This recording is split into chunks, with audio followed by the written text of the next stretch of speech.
नाज़रीन सॼो मुल्क में जो ए वक्त हुकूमत तरफ़ा पेट्रोल जो बम करे थी पेट्रोल मां आवाम जो सख्त परेशान बैद नवाब शाह वासी फोला करूँ ये छा कुछ फवायद तमाम महंग हुई मार इनत का लोग दरखू कणा परेशान हूँ पेरिया ए हुकूमत में को एक मजाक है केडी माला पेट्रोल सस्ता करो केडी माला महंगो करो केडी माला सस्ता नी आलमी मंडी जा पेट्रोल सस्ता है मैं नवाब शाह जा मैं पाकिस्तान जा पेट्रोल महंग हुई वजीर आजम शहबाज शरीफ मां गुजारिश करूँ तो पेट्रोल सस्ता कद छाकाण त गरीब जो अवाम है न हवा वतका ए जो पीडीएल जो अवाम है हवा ए पेट्रोल बम चा फासल छिकना गरीब अवाम मारी टेंशन भी है न नी छा कहंदे न सीएनजी रेट चढ़दी गो पेट्रोल रेट चढ़दी गो पर कोद पेट्रोल है जो दोस्ते लाग है को नामो निशान नहीं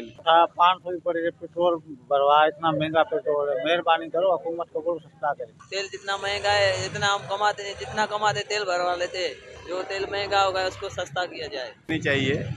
और ये जो है ना हमारे लिए बहुत मुश्किल वक्त आ गया है। माण्हू आहिनि कोन गाॾियूं ॾिसो ख़ाली बीठियूं आहिनि थियूं गाॾी में माण्हू ईंदा आहिनि पासिंगर 10 रुपया वठि विढ़ण लाइ तयारु थी विया आहिनि मथे एलपी आहे 320 रुपया किलो थी हले गैस महांगो 360 थी वई आहे हर शइ महांगाई असां गरीब काॾे वञूं साईं तेल वधियो आहे सवारी आहे ई कोन 400 रुपया असांजो किरायो आहे जंहिंमें 360 रुपया पंहिंजो गैस जो किलो आहे जंहिंमें गाॾी के असां 2 कलाक थिया गाॾी लॻल आहे सवारी जो त नालो ई कोन्हे जेका माण्हू चढ़नि था 150 रुपया किरायो काज़ी में 20 ॻाल्हियूं असांखे ॿुधाइनि था। पेट्रोल जेको आहे सो